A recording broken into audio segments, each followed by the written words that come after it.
إن الحمد لله نحمده ونستعينه ونستغفره ونعوذ بالله من شرور أنفسنا ومن سيئات أعمالنا.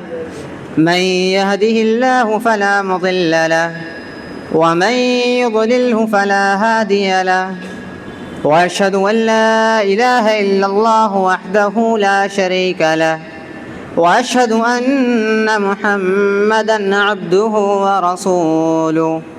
أما بعد، فإن خير الحديث كتاب الله، وخير الهدي هدي محمد صلى الله عليه وسلم، وشر الأمور محدثاتها، وكل محدثة بدعة، وكل بدعة ضلالة، وكل ضلالة في النار.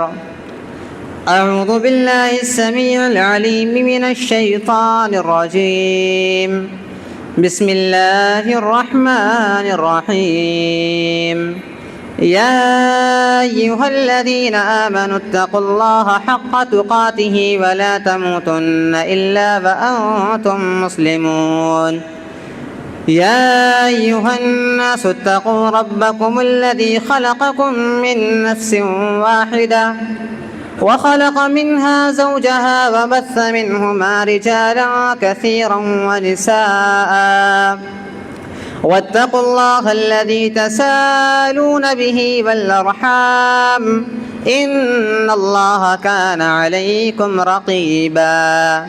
يا أيها الذين آمنوا اتقوا الله وقولوا قولا سديدا يصلح لكم أعمالكم ويغفر لكم ذنوبكم، ومن يطع الله ورسوله فقد فاز فوزا عظيما.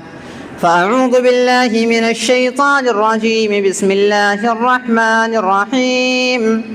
قاف والقرآن المجيد بل عجبوا أن جاءهم منذر منهم فقال الكافرون هذا شيء عجيب أئذا متنا وكنا ترابا ذلك رجع بعيد قد علمنا ما تنقص الأرض منهم وعندنا كتاب حفيظ بل كذبوا بالحق لما جاءهم فهم في أمر مريج أفلم ينظروا إلى السماء فوقهم كيف بنيناها وزيناها وما لها من فروج والأرض مددناها وألقينا فيها رواسي وأنبتنا فيها من كل زوج بهيج تبصرة وذكرى لكل عبد منيب ونزلنا من السماء ماء مباركا فأنبتنا به جنات وحب الحصيد والنخل باسقات لها طلع نضيد رزقا للعباد وأحيينا به بلدة ميتا كذلك الخروج كذبت قبلهم قوم نوح وأصحاب الرس وثمود وعاد وفرعون وإخوان لوط وأصحاب الأيكة وقوم تبع كل كذب الرسل فحق وعيد أفعينا بالخلق الأول بل هم في لبس من خلق جديد. وقال تعالى في موضع آخر قل إن كنتم تحبون الله فاتبعوني يحببكم الله ويغفر لكم ذنوبكم والله غفور رحيم. وقال النبي صلى الله عليه وسلم لا يؤمن أحدكم حتى أكون أحب إليه من والده وولده والناس أجمعين. محترم سامعین اکرام، بزرگوں، بھائیوں اور میرے عزیز دوستوں، تمام قسم کی تعریف، توصیف، کبریائی، بڑائی اس اللہ وحدہ لا شریک کے لیے لائق اور زیبا ہے جس کے قبضہ و قدرت میں ہم اور آپ کی جان ہے۔ بعدہو درود اور سلام نازل ہو تمام انبیاء اور رسل پر، خصوصاً ہمارے اور آپ کے آخری نبی جناب محمد عربی صلی اللہ علیہ وسلم پر۔ اللہم صلی علیہ وبارک وسلم۔ محترم سامعین کرام، آج اگر آپ حالت حاضرہ پر غور کریں تو ہر وقت ہر شخص اپنی زبان پر یہ دعویٰ لیے پھرتا ہے کہ ہم اللہ کے نبی صلی اللہ علیہ وسلم سے محبت کرنے والے ہیں۔ ہر شخص اپنی زبان سے کہتا ہے، لیکن آج ہم یہ جانیں گے کہ کیا وہ حقیقی معنوں میں محبت کے تقاضوں کو ادا کرتا ہے یا نہیں، صرف زبان سے محبت کرتا ہے یا اپنے عمل کے ذریعے سے بھی محبت کر کے دکھاتا ہے۔ آج ہم اپنے خطبے میں اس موضوع پر بحث کریں گے۔ اللہ رب العالمین نے قرآن مجید میں اللہ کے نبی صلی اللہ علیہ وسلم کی اتباع پر ضرور دھیان دیا۔ اللہ رب العالمین نے قرآن مجید میں فرمایا، قل ان کنتم تحبون اللہ، اے نبی آپ ان سے کہہ دیجئے اگر یہ اللہ رب العالمین سے محبت کرتے ہیں، اللہ رب العالمین سے محبت کرتے ہیں، فاتبعونی، تو آپ ان سے کہہ دیجئے کہ وہ محمد کریم صلی اللہ علیہ وسلم کی اتباع کریں۔ گویا کہ اللہ کی محبت نبی کی اتباع میں، نبی کی محبت میں ہے۔ اور اگر اللہ رب العالمین نے فرمایا کہ اگر ایسا کر دیا، یحببکم اللہ، تم اللہ رب العالمین کی محبت کو پالو گے، وَيَغْفِرْ لَكُمْ ذُنُوبَكُمْ، اور تمہارے تمام گناہ معاف کر دیے جائیں گے۔ گویا کہ اللہ کی محبت نبی کی محبت میں ہے۔ اور نبی کی محبت کیسے؟ اتباع کر کے، عمل کے ذریعے سے۔ آج ہم میں سے ہر شخص یہ دعویٰ کرتا ہے کہ ہم اللہ کے نبی سے سب سے زیادہ محبت کرنے والے، اور ظاہر سی بات ہے کرنا بھی چاہیے، اپنی زبان سے اس قول کا اقرار کرنا بھی چاہیے۔ اور اگر کسی شخص کے اندر اس چیز کی کمی ہو گئی تو جان لیجیے کہ اس کے مسلمان ہونے پر سوالیہ نشان ہے، اس کے مسلمان ہونے پر شک پیدا ہو جاتا ہے کہ اگر اس کی نبی کے تئیں محبت کم ہو جائے۔ گویا کہ ایک انسان اگر وہ محبت کا دعویٰ کرتا ہے نبی سے، تبھی وہ حقیقی معنوں میں مسلمان ہے۔ اور آج ہم میں سے ہر شخص، اگر آپ حالت حاضرہ پر غور کریں، ہر شہر، ہر مسلمان شہر کے، ہر مسلمان بستی میں، ہر مسلمان بستی کے ہر محلے میں، ہر محلے کے ہر گھر میں، ہر چھوٹے بچے کے دل میں سمندر کے برابر نبی سے محبت کے تئیں جذبہ ہوتا ہے۔ ہر شخص، چھوٹا بچہ یہ کہتا ہے کہ میں اللہ کے نبی سے سب سے زیادہ محبت کرتا ہوں۔ بچے کو لے لیجئے، اس گھر کے جوان کو لے لیجئے، اس گھر کے بوڑھے کو لے لیجئے، تمام انسان کیا کہتے ہیں اپنی زبان سے کہ ہم نبی سے محبت کرتے ہیں، سب سے زیادہ محبت کرتے ہیں۔ اور کتنی کرتے ہیں یہ بھی ثبوت دیتا ہے کہ ہم اس کے لیے تمام چیزیں قربان کرنے کو تیار ہیں۔ ہر چیز، والدین، اولاد، بیوی، بچے، سب کچھ قربان کرنے کو تیار ہیں۔ اور یہی جذبہ ہونا بھی چاہیے، کیونکہ حدیث مبارکہ میں اللہ کے نبی صلی اللہ علیہ وسلم نے محبت کا ایک پیمانہ بتلایا کہ تم کتنی محبت کرو گے تب تم اللہ کے نبی صلی اللہ علیہ وسلم کے تئیں سب سے زیادہ محب رسول کہلانے کا لائق ہو۔ محبت کا طریقہ کیا بتلایا؟ اللہ کے نبی صلی اللہ علیہ وسلم نے فرمایا، لا یؤمن احدکم، کوئی انسان اس وقت تک مومن نہیں ہو سکتا۔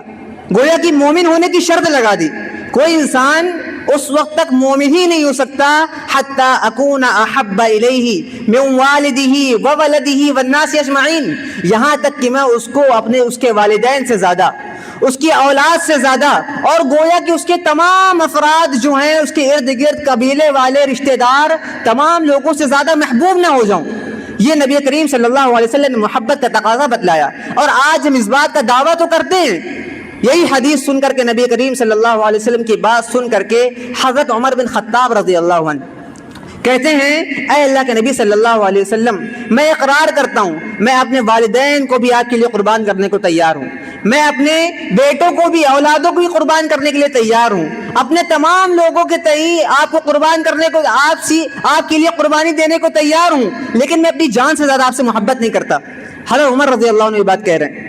نبی کریم صلی اللہ علیہ وسلم نے مخاطب کر کے فرمایا، اے عمر، ابھی تمہاری محبت کمپلیٹ نہیں ہوئی ہے، ابھی تم صحیح معنوں میں نبی سے محبت کرنے والے نہیں ہوئے ہو۔ جب تک کہ تم اپنی جان سے بھی زیادہ مجھ سے محبت نہ کرو تب تک کہ تمہاری محبت کمپلیٹ نہیں ہو سکتی۔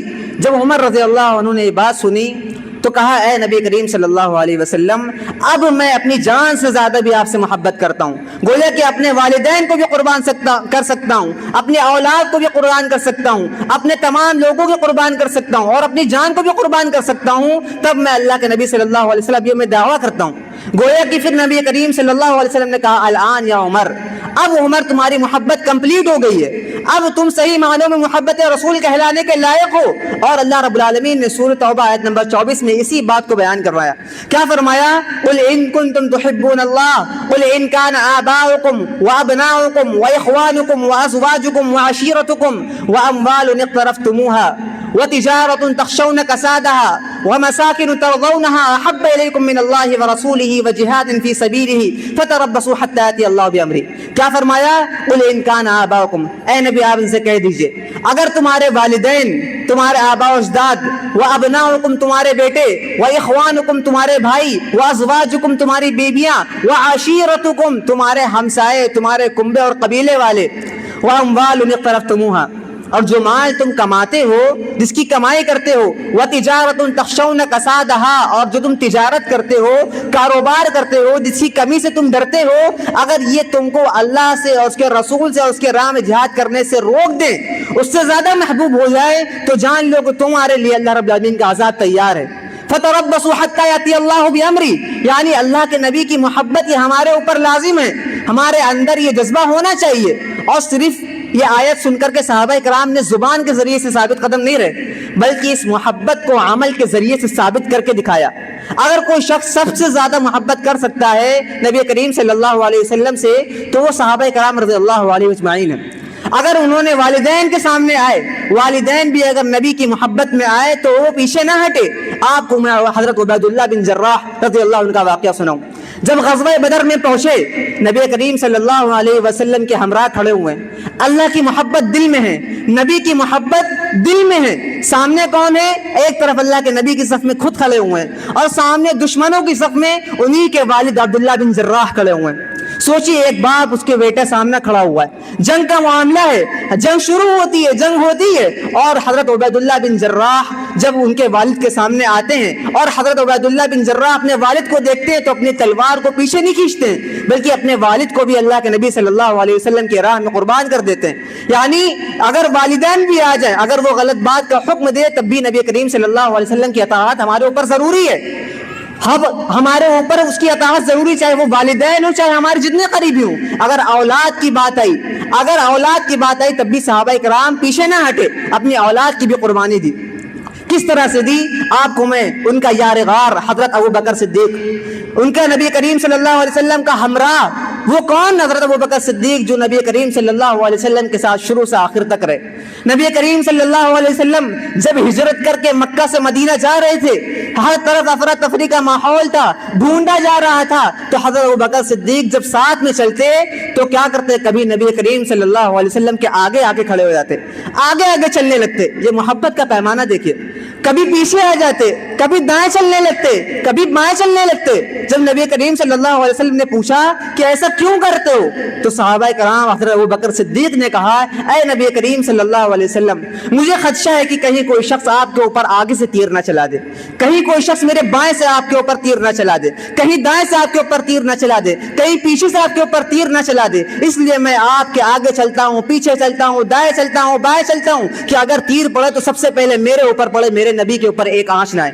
یہ صحابہ کرام رضی اللہ عنہ اجمعین نے محبت کی مثال قائم کری۔ اور یہی ابو بکر صدیق جب غزوہ بدر میں جا کر کے کھڑے ہوتے ہیں، سامنے ان کا بیٹا ہوتا ہے، اس وقت اسلام لے کر کے نہیں آیا ہوا ہوتا ہے، سامنے آ کر کے بیٹا کھڑا ہو جاتا ہے، اور جب جنگ شروع ہوتی ہے، جنگ ختم ہو جاتی ہے، جب بعد میں حضرت ابو بکر صدیق رضی اللہ عنہ کا بیٹا حضرت ابو بکر حضرت عبدالرحمن بن بکر کہتا ہے کہ اے ابا جان، غزوہ بدر میں آپ میرے تلوار کی زد میں کئی مرتبہ آئے، کئی مرتبہ آپ میرے تلوار کی زد میں آئے، لیکن میں نے ابا جان ہونے کے ناطے میں نے آپ کو چھوڑ دیا، میں نے آپ کے اوپر تلوار کو نہیں سوتا۔ لیکن ابو بکر صدیق رضی اللہ عنہ کا جواب دیکھیے، کہتے ہیں کہ بیٹا تو نے تو میرے اوپر تلوار نہیں سوتی تھی، لیکن اگر تو میرے سامنے آتا تو میں ضرور تیرے اوپر اپنی تلوار کو سوت دیتا۔ یہ دیکھیے، باپ اور بیٹے کے درمیان یہ معاملہ ہے کہ نبی کریم صلی اللہ علیہ وسلم کی محبت سب سے اعلیٰ، سب سے بلند، یہ صحابہ کرام نے مثال قائم کر دی۔ مال کی قربانی ہے، کیا کیا مثالیں دی جائیں کم ہے۔ میں آپ کو غزوہ تبوک کا واقعہ سناتا ہوں۔ جب نبی کریم صلی اللہ علیہ وسلم نے اس غزوے کے لیے، اس جنگ کے لیے کھڑے ہوئے، لمبا سفر تھا، راستے میں کھانے پینے کے لیے سامان تک نہیں تھا، نبی کریم صلی اللہ علیہ وسلم اٹھتے ہیں، کھڑے ہوتے ہیں، کہتے ہیں کون ہے جو آج اللہ رب العالمین کی راہ میں خرچ کرے اور میں اسے جنت کی گارنٹی دے دوں؟ کون ہے جو آج اللہ رب العالمین کی راہ میں خرچ کرے اور جنت کا سرٹیفکیٹ لے لے؟ ان کے ذوالنورین، انہی کے داماد، نبی کے 2 بیٹیوں کے شوہر حضرت عثمان بن عفان، عثمان غنی رضی اللہ عنہ کھڑے ہوتے ہیں، کہتے ہیں اللہ کے نبی صلی اللہ علیہ وسلم 100 اونٹ دیے۔ 100 اونٹ، اس وقت اونٹ کی قیمت سونے کے مانند ہوا کرتی تھی۔ کسی کے گھر میں 1 اونٹ ہے، کسی کے گھر میں سواری نہیں ہے، کوئی پیدل چلنے والا ہے، لیکن اس وقت مال کی فراوانی تھی، لیکن فراوانی کے باوجود، ہونے کے باوجود مال کو روکا نہیں، بلکہ اللہ کے نبی صلی اللہ علیہ وسلم کے کہنے کے بعد اللہ رب العالمین کی محبت میں، نبی کی محبت میں 100 اونٹ دیے۔ پھر نبی کریم صلی اللہ علیہ وسلم بیٹھ جاتے ہیں، پھر دوبارہ کھڑے ہوتے ہیں، کہتے ہیں کون ہے جو آج اللہ رب العالمین کی راہ میں خرچ کرے اور میں اسے جنت کی بشارت دے دوں؟ پھر جذبہ دیکھیے، پھر کھڑے ہوتے ہیں عثمان بن عفان رضی اللہ عنہ، وہی عثمان بن عفان جنہوں نے اس سے پہلے 100 اونٹ دیے تھے، کہتے ہیں اللہ کے نبی 100 اونٹ اور دیے۔ یہ دیکھیے ماشاءاللہ کیا جذبہ تھا صحابہ کرام رضی اللہ اجمعین کا، کہتے ہیں 100 اونٹ اور دیے، پھر بیٹھ جاتے ہیں، پھر نبی کریم صلی اللہ علیہ وسلم کھڑے ہوتے ہیں، پھر یہی پکارتے ہیں، کہتے ہیں کون ہے آج جنت کا سرٹیفکیٹ لے لے؟ پھر عثمان بن عفان کھڑے ہوتے ہیں، کہتے ہیں نبی کریم صلی اللہ علیہ وسلم 100 اونٹ اور دیے، گویا کہ 300 اونٹ نبی کریم صلی اللہ علیہ وسلم کی محبت میں، اللہ کی محبت میں، اللہ کی راہ میں دے دیے۔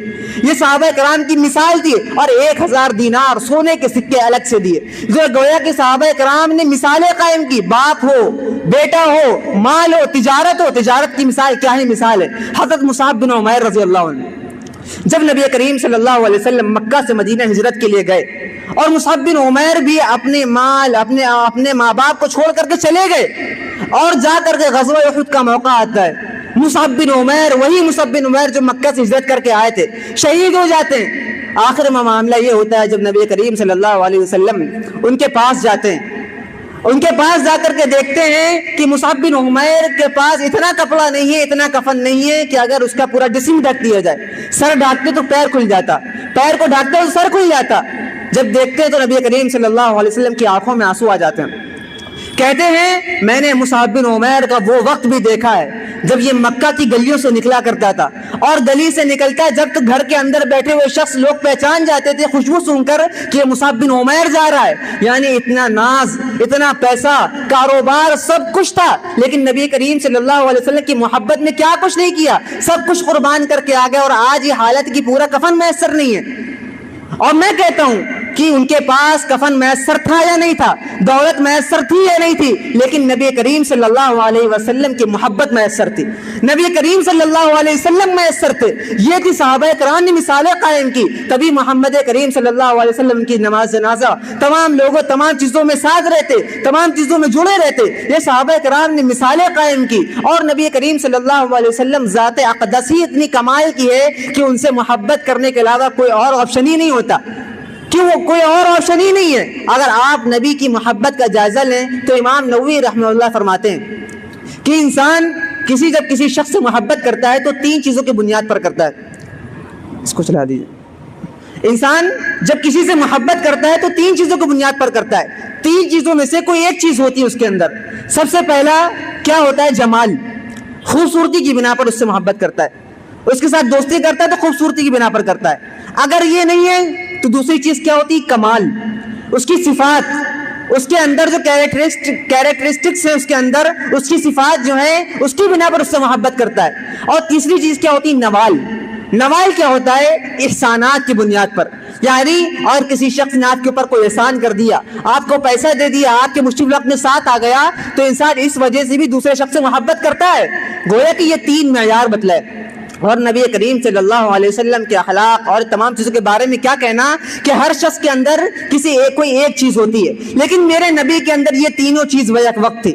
اگر جمال کی بات کی جائے تو کیا کہنے، صحابہ کرام رضی اللہ علیہ وسلم دیکھتے، حسان بن ثابت جیسے ہی نبی کریم صلی اللہ علیہ وسلم کو دیکھا پکار اٹھے، کہا وَأَحْسَنُ، سب سے بہتر خوبصورت، سب سے بہتر جمال والا شخص آج تک میری آنکھوں نے کسی کو دیکھا نہیں۔ وَأَحْسَنُ مِنْكَ لَمْ تَرَ قَطُّ عَيْنِي وَأَجْمَلُ مِنْكَ لَمْ تَلِدِ النِّسَاءُ كَأَنَّهُ مُبَرَّأٌ مِنْ كُلِّ عَيْبٍ كَأَنَّهُ خَلَقْتَ كَمَا تَشَاءُ۔ نبی کریم صلی اللہ علیہ وسلم کی جمال کے اوپر یہ صفات بولے۔ آج تک جتنی نظم بنی ہیں، جتنی نظم بن چکی ہیں یا آگے بنیں گی، یہ صحابہ کرام کی ایک شعر کے آگے پھیکی پڑ جاتی ہیں، اور عائشہ رضی اللہ عنہ کہتی ہیں کہ یوسف علیہ السلام سے بھی زیادہ میرے نبی کریم صلی اللہ علیہ وسلم خوبصورت تھے. نبی کریم صلی اللہ علیہ وسلم کی خوبصورتی پر روب تھا، روب داری تھا، اور یوسف علیہ السلام کی خوبصورتی ظاہر تھی، لیکن میرے نبی کی خوبصورتی کے اوپر روب ہوا کرتا تھا. اور اس کا ترجمہ آپ سنیں کہ عثمان بن عفان، حسان بن ثابت نے کیا کہا کہ وَأَحْسَنُ مِنْكَ لَمْ تَرَ قَطُّ عَيْنِي، کہتے ہیں کہ میں نے نبی کریم صلی اللہ علیہ وسلم سے زیادہ خوبصورت، سب سے زیادہ بہتر، سب سے زیادہ اخلاق میں بلند آج تک میری آنکھوں نے کسی کو دیکھا نہیں. سبحان اللہ، کیا الفاظ ہیں. آگے کہتے ہیں وَأَجْمَلُ مِنْكَ لَمْ تَلِدِ النِّسَاء، اور آج تک کسی ماں نے اتنا خوبصورت بچہ جنا نہیں. یہ صحابہ اکرام رضی اللہ علیہ اجمعین کی تعریف میں اشعار کہتے ہیں کہ وَأَجْمَلُ مِنْكَ لَمْ تَلِدِ النِّسَاء كَأَنَّهُ مُبَرَّأٌ مِنْ كُلِّ عَيْبٍ، جیسے کہ آج تک وہ تمام عیوب سے پاک پیدا کیے گئے، تمام عیوب سے بری ہیں، گویا کہ اندر کوئی عیب ہی نہیں ہے. یہ صحابہ اکرام رضی اللہ علیہ اجمعین کے جملے ہیں. اور فرمایا كَأَنَّهُ خُلِقْتُ كَمَا تَشَاءُ، کہ ان کو اسی طرح پیدا کیا گیا جس طرح انہوں نے چاہا تھا. یعنی نبی کریم صلی اللہ علیہ وسلم کی مثال دی کہ اتنے خوبصورت تھے، اخلاق میں سب سے زیادہ بلند، معیار میں سب سے زیادہ بلند، کردار میں سب سے زیادہ بلند، میری نبی کی شان سب سے زیادہ بلند. یہ تھی نبی کریم صلی اللہ علیہ وسلم کی مثال. اور سوچئے جب اسلام لانے سے پہلے اتنی خوبصورتی تھی تو اسلام لانے کے بعد کیا معاملہ ہوگا، کتنے زیادہ خوبصورت دکھتے ہوں گے. یہ جمال کیا ہی خوبصورت کے کمال کو پہنچا ہوا ہوگا. یہ نبی کریم صلی اللہ علیہ وسلم کا جمال تھا. اگر کمال کی بات کریں، صفات کی بات کریں، دوسری صفت کیا بتائی، کمال کی بنیاد پر اگر کوئی محبت کرتا ہے تو کمال ان کے اندر کیا کیا کمال تھے. اخلاق کو دیکھ لیں تو اخلاق میں سب سے زیادہ بلند، معیار کو دیکھ لیں تو معیار میں سب سے زیادہ بلند، کردار میں دیکھ لیں تو کردار میں سب سے زیادہ بلند. گویا کہ تمام افعال میں، اخلاق میں، کردار میں سب سے زیادہ بلند، سب سے زیادہ پیکر یہی ہے. فرمایا گیا کأنہ اعلمکم باللہ، سب سے بڑی صفت کیا بتلائی، اگر بندگی میں دیکھیں تو سب سے زیادہ اللہ رب العالمین کو جاننے والے تھے. اس سے بڑی صفت کیا ہو سکتی ہے کہ اللہ رب العالمین کو سب سے زیادہ جاننے والے کون تھے، میرے نبی جناب محمد رسول اللہ صلی اللہ علیہ وسلم. اور آگے فرمایا رحمت للعالمین، تمام عالموں کے لیے رحمت، تمام عالموں کے لیے رحمت بنا دیے گئے. وما ارسلناک الا رحمتا للعالمین. اس سے بڑی صفات کیا ہو سکتی ہے، گویا کہ جمال بھی ہے، کمال بھی ہے. اور اگر نوال کی بات کریں، احسان کی بات کریں تو زبان قاصر ہے، زبان کہنے سے کہہ نہیں سکتی، اتنے بڑے بڑے احسانات ہیں. سب سے بڑا احسان تو یہ ہے کہ ہم کو آج انہی کی وجہ سے ہدایت پہنچی. آج ہم تک جو دین پہنچا وہ نبی کریم صلی اللہ علیہ وسلم کی قربانیوں کی وجہ سے پہنچا. آج ہم جو مسلمان ہیں، ہمیں حلال پتہ ہے، حرام پتہ ہے، وہ کس کی وجہ سے پتہ ہے، وہی ہمارے نبی جناب محمد رسول اللہ صلی اللہ علیہ وسلم کی بنیاد پر. گویا کہ وہ اپنی مثال خود دیتے ہیں، اپنی مثال خود دے کر کے کہتے ہیں کہ میری مثال ایسی ہے کہ کوئی شخص ایک جنگل میں آگ لگائے اور آگ لگانے کے بعد اس کی روشنی جب پھیلے تو اس کی روشنی کے اوپر پتنگے، پروانے اور دیگر کیڑے مکوڑے اس آگ کے اندر گھسنے کی کوشش کرے اور وہ شخص اس کو ہٹا رہا ہو، ان کو ہٹا رہا ہو. وہی مثال میری بھی ہے. فرمایا کہ تم لوگ جہنم میں کود کر کے جانے کی کوشش کرتے ہو، جانے کی کوشش کرتے ہو، پوری کوشش کرتے ہو، اور میں تمہاری کمر پکڑ کر کے باہر نکال لوں اور تم کو سیدھی راہ کی طرف بھیج رہا ہوں. اس سے بڑا احسان کیا ہو سکتا ہے نبی کریم صلی اللہ علیہ وسلم کا. گویا کہ میرے نبی کی صفات، میرے نبی کا جمال، میرے نبی کا کمال، میرے نبی کا نوال سب سے زیادہ بلند، سب سے اعلیٰ. اور نبی کریم صلی اللہ علیہ وسلم کے اصحاب نے ان تمام چیزوں کی بنیاد پر بھی وہی محبت قائم کر کے دکھائی.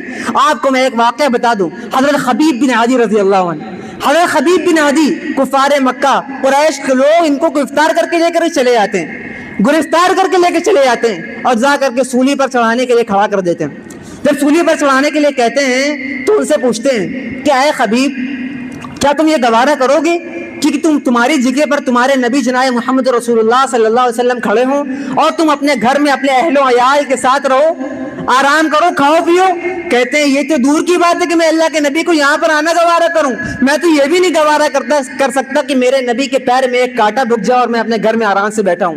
یہ صحابہ کرام کی مثال تھی. ابو سفیان کہتا ہے کہ میں نے آج تک کے ایسے لوگوں کو دیکھا ہی نہیں جو کسی شخص سے اتنی زیادہ محبت کرنے والے ہوں، یا گویا کہ سب سے زیادہ محبت کرتے تھے اور محبت پر عمل کر کے دکھاتے تھے. یہ صحابہ کرام رضی اللہ اجمعین ہیں، ان کے دیدار کے لیے پریشان رہتے. مسجد نبوی میں جا جا کر کے دیکھتے کہ کہاں ہے میرے نبی جناب محمد رسول اللہ صلی اللہ علیہ وسلم. آنکھیں ٹھنڈک پہنچ جائے, آنکھوں کو سکون بخش جائے. ایک صحابی جاتے ہیں, کہتے ہیں اللہ کے نبی صلی اللہ علیہ وسلم, آج ہم بھی زندہ ہیں, آج آپ بھی ہمارے سامنے ہمارے درمیان موجود ہیں, لیکن کل ہم بھی نہیں رہیں گے, آپ بھی نہیں رہیں گے. گویا کہ آج جب آپ جنت میں ہم اور آپ ہوں گے تو آپ تو بہت بلند و بالا جنتوں میں ہوں گے, آپ تو بہت اعلیٰ معیار پر ہوں گے, اور ہم تو آپ کو دیکھ نہیں پائیں گے, ہم آپ کا دیدار کیسے کریں گے؟ صحابہ کرام رضی اللہ اجمعین نے کہا ہے اللہ کے نبی صلی اللہ علیہ وسلم کے اوپر یہ آیت نازل ہوئی, وَمَن يُطِعِ اللَّهَ وَالرَّسُولَ فَأُولَٰئِكَ مَعَ الَّذِينَ أَنْعَمَ اللَّهُ عَلَيْهِمْ مِنَ النَّبِيِّينَ وَالصِّدِّيقِينَ وَالشُّهَدَاءِ وَالصَّالِحِينَ. کہا کہ وَمَن يُطِعِ اللَّهَ وَالرَّسُولَ, جس نے اللہ اس کے رسول کی اطاعت کری, فَأُولَٰئِكَ مَعَ الَّذِينَ أَنْعَمَ اللَّهُ عَلَيْهِمْ مِنَ النَّبِيِّينَ, تو وہ جنت میں ان کے ساتھ ہوگا جن پر اللہ رب العالمین نے انعامات کیا.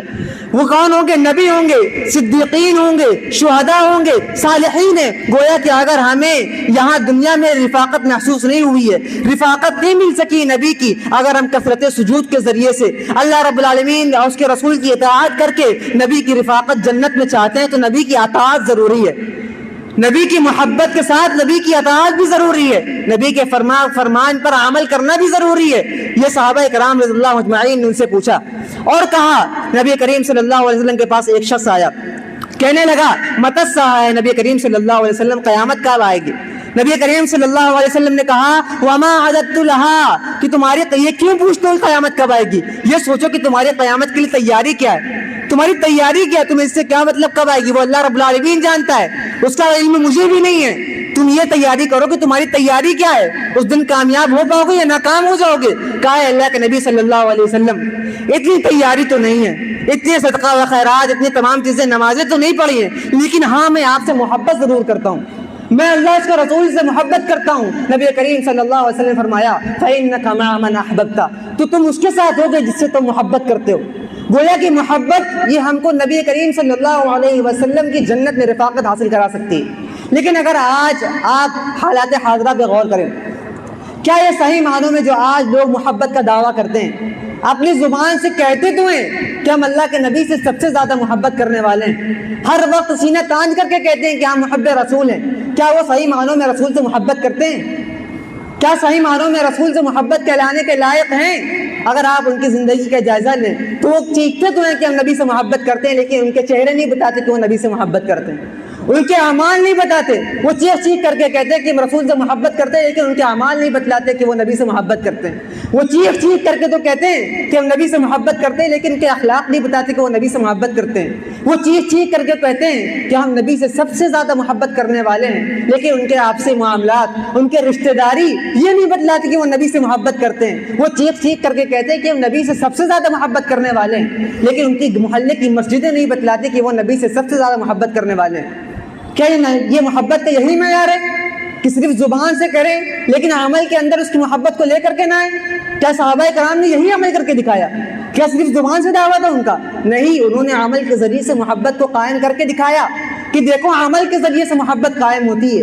صرف زبان کے ذریعے سے محبت اگر قائم کرنا چاہو تو زبان کے ذریعے سے محبت کو قائم نہیں کر سکتے, کیونکہ اللہ رب العالمین نے شرط لگا دی إِن كُنتُمْ تُحِبُّونَ اللَّهَ, اگر تم اللہ سے محبت کرتے ہو فَاتَّبِعُونِي, تو میری اطاعت کرو, میری اتباع کرو. اتباع زبان سے نہیں ہوتی ہے, اتباع زبان سے نہیں ہوتی ہے, اتباع عمل کے ذریعے سے ہوتی ہے. آپ لاکھ کہہ لیں کہ میں نبی سے سب سے زیادہ محبت کرتا ہوں, لیکن اگر آپ نبی سے محبت عمل کے ذریعے سے نہیں ثابت کر سکتے تو آپ کی محبت کہنے لاکھ کہہ دے, لیکن آپ کا لاکھ کہنا کوئی کام کا نہیں ہے. آپ کو عمل کے ذریعے سے محبت ثابت کر کے دکھانی پڑے گی. اور اگر آپ جائزہ لیں, اگر آپ غور کریں کہ نبی کریم صلی اللہ علیہ وسلم جس چیز کے لیے اس دنیا میں مبعوث کیے گئے, اور ان کا مبعوث کرنے کا مقصد کیا تھا, ان کا مقصد کیا تھا؟ اللہ رب العالمین نے قرآن مجید میں فرمایا وَلَقَدْ بَعَثْنَا فِي كُلِّ أُمَّةٍ رَسُولًا أَنِ اعْبُدُوا اللَّهَ وَاجْتَنِبُوا الطَّاغُوتَ, کہ ہم نے ہر امت میں ایک رسول بھیجا اور اس کو یہی حکم دیا کہ وہ دعوت دے کہ اللہ رب العالمین ایک ہے, وَاجْتَنِبُوا الطَّاغُوتَ, اور طاغوت سے بچے. لیکن نبی کریم صلی اللہ علیہ وسلم کی دعوت بھی یہی تھی کہ اللہ رب العالمین کے احکامات کو پہنچایا, اللہ رب العالمین کی طرف خالص طور پر بلایا اور برے تمام معبودان باطلہ سے روکا۔ یہ کیا تھی؟ نبی کی دعوت تھی، اور نبی ہم سے بھی اتنی محبت کرتے تھے کہ اس مشن کو صرف پہنچایا ہی نہیں، آپ کا کام تھا پہنچا دینا، لیکن محنت کرتے، مشقت کرتے، ہمارے لیے پتھروں کو بھی کھاتے، ہمارے لیے مصیبتوں کو بھی جھیلتے، طعن و تشنیع کو بھی جھیلتے۔ اور اللہ رب العالمین نے جس نے ذمہ داری دی تھی نبی کریم صلی اللہ علیہ وسلم کو ان احکامات کو پہنچانے کی، وہ خود کہنے لگا فَلَعَلَّكَ بَاقِعٌ نَفْسَكَ أَلَّا يَكُونُوا مُؤْمِنِينَ، کہ ایسا لگتا ہے کہ آپ اپنی جان کو ہلاک کر لیں گے، آپ نے آپ کو برباد کر لیں گے اگر یہ ایمان لے کر کے نہ آئے۔ نبی کریم صلی اللہ علیہ وسلم کے دل میں درد تھا کہ ایمان لے کر یہ کیوں نہیں آتے، اور نبی کریم صلی اللہ علیہ وسلم کی دعوت یہی تھی کہ ان عبد اللہ رب العالمین کی عبادت کرو، اس کے ساتھ کسی اور کو شریک نہ کرو۔ اگر آپ صرف اسی خالص مقصد کو دیکھ لیں، آج ہم دعویٰ تو کرتے ہیں کہ ہم اللہ رب العالمین کی عبادت کرتے ہیں، اسی کے آگے سجدہ کرتے ہیں، اسی کے آگے رکوع کرتے ہیں، اسی سے نظر مانتے ہیں، اسی کی یہ ذبح کرتے ہیں، اسی سے استعانت کرتے ہیں، اسی سے توبہ کرتے ہیں، اسی سے استغفار کرتے ہیں۔ اگر آپ دیکھ لیں تو آج روڈوں پر لوگوں کو آپ کو مل جائے گا کہ وہ منہ سے کہتے ہیں کہ ہم اللہ سے محبت کرتے ہیں، لیکن جا جا کر یہ قبروں پر سجدہ بھی کرتے ہیں۔ وہ لوگوں سے کہتے ہیں کہ ہم اللہ رب العالمین سے سب سے زیادہ، اللہ کے نبی سے سب سے زیادہ محبت کرنے والے ہیں، لیکن جا جا کر کے قبروں کا طواف بھی کرتے ہیں۔ وہ کہتے تو ہیں کہ ہم اللہ کے نبی کی تمام باتوں کو مانتے ہیں، لیکن جا جا کر کے دوسروں کے آگے ہاتھ بھی پھیلاتے ہیں۔ وہ کہتے تو ہیں کہ ہم اللہ کے نبی سے سب سے زیادہ محبت کرنے والے ہیں، لیکن مشکلوں میں ساتھ رہنے والے کسی اور کو بھی مانتے ہیں۔ یہ کیسی محبت ہے؟ جس مقصد کے لیے نبی بھیجے گئے اسی کو مکمل پائے، تکمیل تک کے نہیں پہنچا پائے، تو یہ محبت کس کام کی؟ جو صرف زبان سے ہو لیکن عمل کے ذریعے سے نہ ہو۔ عمل کے ذریعے سے ثابت کر کے دکھانا ہے کہ اللہ کے نبی صلی اللہ علیہ وسلم جس چیز کے لیے بھیجے گئے، شرک و بدعت سے روکنے کے لیے، کم سے کم اس سے تو رکیں، اس سے تو اپنی امت کو بچائیں، اس سے تو خود تو بچیں۔ یہ ہمارا اور آپ کا آج کا ماحول ہے، آج یہی ہمارے درمیان رائج ہے۔ اسی طرح سے دوسری چیز دیکھ لیں، دوسری چیز کیا بتائی کہ آج نبی کریم صلی اللہ علیہ وسلم کی اتباع کیسے کرتے ہیں لوگ۔ آج لوگوں کے سامنے قرآن پڑھ کر کے بیان کیا جاتا ہے، حدیث مبارکہ پڑھ کر کے سنائی جاتی ہیں کہ یہ بھائی یہ قرآن ہے، یہ حدیث ہے، یہ نبی کا فرمان ہے، یہ اللہ کا فرمان ہے، لیکن آج لوگوں کے عقل پر پردہ پڑ چکا ہے۔ وہ کہتے ہیں کہ آپ بھائی قرآن تو بیان کر رہے ہیں، حدیث تو پڑھ کر کے سنا رہے ہیں، لیکن ہمارے عالم نے ایسا نہیں سمجھا ہے۔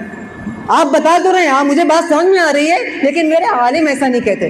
میرے امام کے ذریعے آپ جو قرآن حدیث بیان کر رہے ہیں، میرے امام ایسا نہیں کہتے، میرے بزرگ ایسا نہیں کہتے کہ آپ قرآن حدیث پڑھ کر کے سنائیں۔ میں نے سن بھی لیا، میں نے مان لیا کہ نبی کا فرمان ہے، لیکن میں اپنے عالموں کے تئیں، اپنے عالموں کے قول پر چلوں گا، میں نبی کی بات پر نہیں چلوں گا۔ یہ کیسی اتباع ہے؟ یہ تو صرف نام کی اتباع ہے، یہ صرف آپ کا خالی نعرہ ہے، آپ عمل کے ذریعے سے نبی کی اتباع نہیں کرتے۔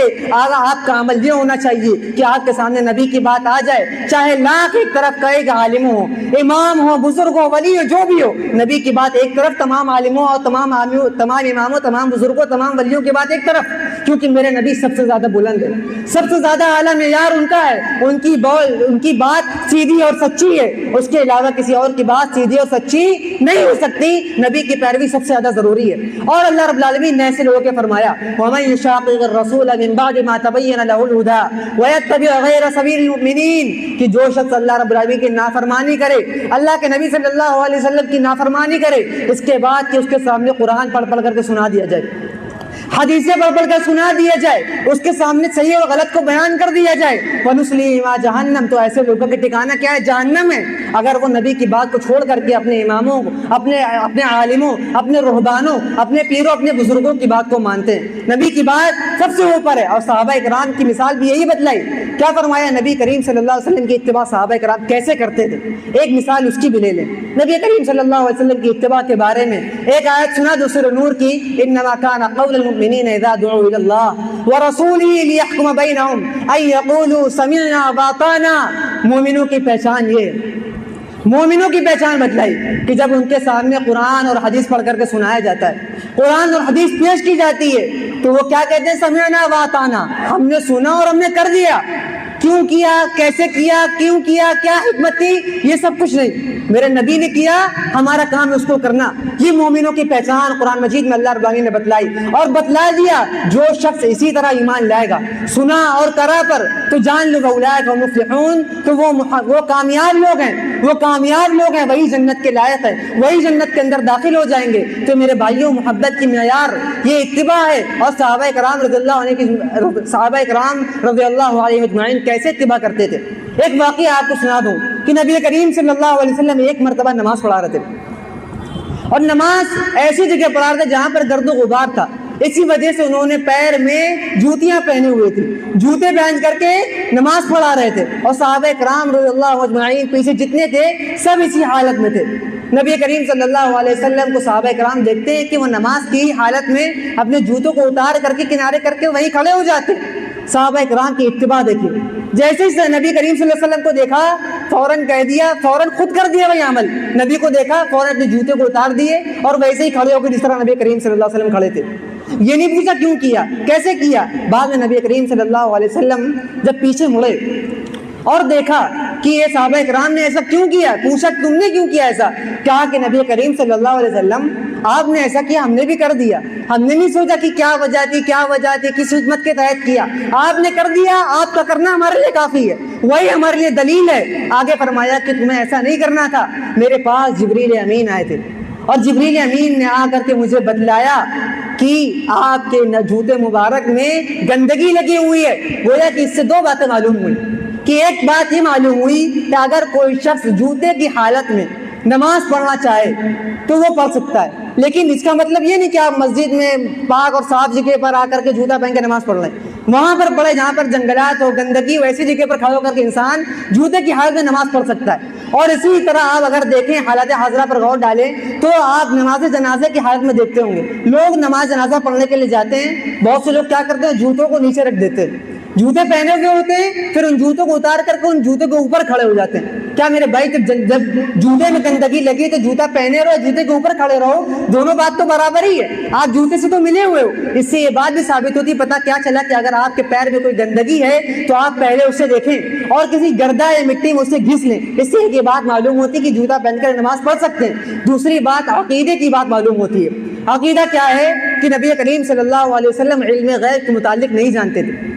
اگر نبی کریم صلی اللہ علیہ وسلم علم غیب جانتے تو ان کو پتا رہتا کہ میرے پیر میں جوتیوں میں گندگی لگی ہوئی ہے، لیکن جبریل امین نے آ کر کے ان کو بتلایا کہ اے نبی کریم صلی اللہ علیہ وسلم آپ کے پیر میں گندگی لگی ہے۔ اس سے دو بات معلوم ہوئی۔ کہنے کا مقصد یہی ہے کہ نبی کریم صلی اللہ علیہ وسلم کی اتباع کیسے کی صحابہ کرام نے کہ دیکھا اور فوراً کر دیا، یہ اتباع ہمارے اندر ہونی چاہیے۔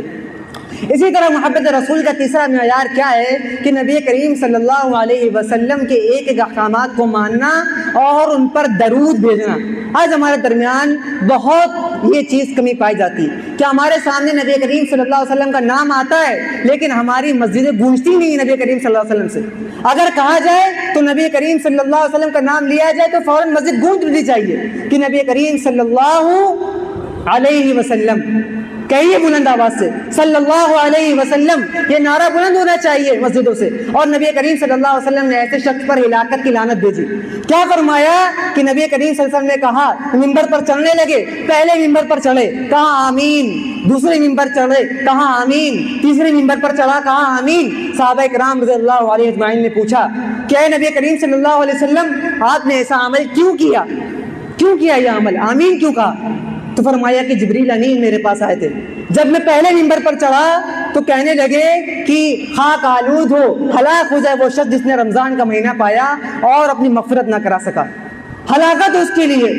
جب پھر میں نے کہا آمین، میں دوسرے ممبر پر چڑھا، دوسرے زینے پر چڑھا، پھر جبریل امین نے کہا خاک آلود ہو وہ شخص، اس کی ناک خاک آلود ہو، ہلاک ہو جائے وہ شخص جس نے نبی کا نام سنا اس پر درود نہ بھیجا صلی اللہ علیہ وسلم، جواب میں نہیں کہا، اس کی خاک آلود ہو جائے، ہلاک ہو جائے۔ اس سے بڑی ہلاکت کیا ہو سکتی ہے کہ آپ کے سامنے نبی کا نام آئے اور ان پر آپ درود نہ بھیجیں۔ تو میرے بھائیوں اس چیز کا خاص طور پر اہتمام رکھیں، کبھی بھی ہو جب بھی نبی کریم صلی اللہ علیہ وسلم کا نام آئے آواز بلند، نارملی آواز میں آواز کو بلند کر کے نبی پر درود بھیجیں، اور اس کی یہ بھی بتلائے کہ اس کا بدلہ کیا ملے گا۔ اللہ کے نبی صلی اللہ علیہ وسلم نے بتلایا جو شخص نبی کریم صلی اللہ علیہ وسلم پر ایک مرتبہ درود بھیجتا ہے اس کے لیے 10 رحمتیں ہوتی ہیں، 10 رحمتیں ہوتی ہیں۔ گویا کہ اس چیز سے بھی نبی کریم صلی اللہ علیہ وسلم کی محبت کو ثابت کریں۔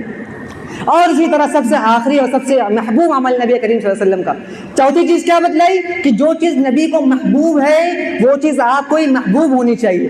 یہ بھی محبت کا معیار ہے نا کہ آپ بھی اگر دنیا میں کسی سے محبت کرتے ہیں, کسی سے تقاضا کرتے ہیں, تو آپ کیا چاہتے ہیں کہ سامنے والا جو محبت کا دعویٰ کرتا ہے وہ اپنی محبت کو آ کر کے ثابت تو کرے. جب میرے اوپر مصیبت آئے تو میری مصیبتوں میں ساتھ تو کھڑا ہو, جب میرے اوپر کوئی پریشانی ہے تو میری پریشانی میں ساتھ دے, میرے غموں میں ساتھ رہے. یہ آپ ایکسپیکٹ کرتے ہیں سامنے والے سے بھی دنیا میں. آپ جب نبی کریم صلی اللہ علیہ وسلم کی محبت کا تقاضا کرتے ہیں تو آپ کے اندر بھی یہی پروف کرنا چاہیے. اور وہ پروف کیسا ہوگا؟ نبی کی آنکھوں کی ٹھنڈک کیا تھی؟ نبی کی آنکھوں کی ٹھنڈک نماز تھی. نماز نبی کریم صلی اللہ علیہ وسلم کی آنکھوں کی ٹھنڈک تھی. نبی کریم صلی اللہ علیہ وسلم کی پوری دنیا میں سب سے محبوب جگہ کون سی تھی؟ وہ مسجد بھی تھی. سب سے مشہور, سب سے فیمس, سب سے اچھی جگہ نبی کریم صلی اللہ علیہ وسلم کی کون سی جگہ تھی؟ وہ مسجدیں تھیں. آپ کی مسجدیں نہیں بتلاتے کہ آپ نبی سے محبت کرتے ہیں. اگر آپ نبی سے محبت کرتے ہوتے تو آج آپ کی مسجدیں بھری ہوئی ہوتی, آپ 5 وقت کے نماز کے پابند ہوتے, کیونکہ نبی کریم صلی اللہ علیہ وسلم کا سب سے محبوب عمل تھا. کوئی مصیبت آتی نماز کے لیے کھڑے ہو جاتے, کوئی مشکل آتی نماز کے لیے کھڑے ہو جاتے, کوئی خوشی ملتی نماز کے لیے شکرانے کی نماز پڑھ لیتے, کہیں فتح ہوتی نماز کے لیے کھڑے ہو جاتے. یہ نبی کریم صلی اللہ علیہ وسلم کا محبوب عمل تھا. گویا کہ آپ 5 وقتہ نماز کے پابند بن جائے, 5 وقتہ نماز کو اپنا طرز حیات بنا لے. اور ظاہر سی بات ہے آج یہ چیز بالکل خراب ہمارے درمیان سے بالکل نکل چکی ہے. اگر آج آپ کسی شخص سے جا کر کے کہہ دیں کہ رات کے 2 بجے کہ بھائی جلوس میں چلنا ہے, بھائی وہاں چلنا ہے, نبی کی محبت میں جانا ہے, تو وہ شخص رات کے 2 بجے 3 بجے اٹھ کر کے چلا جائے گا. لیکن اگر کوئی شخص اس سے کہہ دے کہ صبح 4 بجے 5 بجے فجر کی نماز کے لیے کھڑا ہونا ہے, تو اس کے کاہلی آ جاتی ہے. اور جبکہ وہ چیز جو آپ کرنے کے لیے جا رہے ہیں وہ کہاں سے ثابت ہے؟ آپ روڈوں کو جام کریں, روڈوں پر جلوس نکالیں, یہاں تک کہ نبی کریم صلی اللہ علیہ وسلم نے نماز پڑھنے سے بھی روڈ پر منع کیا. نماز, اس سے بڑھ کر محبوب عمل کیا ہو سکتا ہے؟ سب سے نبی کی آنکھوں کی ٹھنڈک یہ نماز ہے.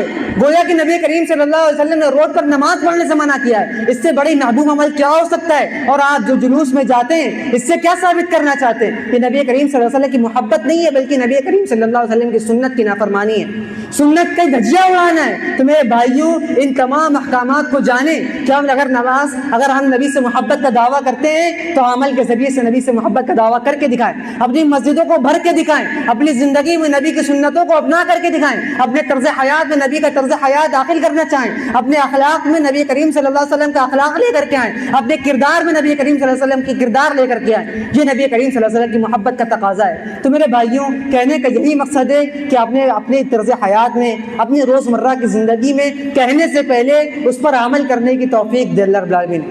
سب سے پہلے اپنے آپ میں نبی کی محبت کو ثابت کر کے دکھائیں. اللہ رب العالمین سے دعا, اللہ رب العالمین ہم اور آپ کو دین اسلام پر سمجھ کر عمل کرنے والا بنائے. اللہ رب العالمین ہمیں کہنے اور سننے زیادہ اس پر عمل کرنے کی توفیق عطا فرمائے.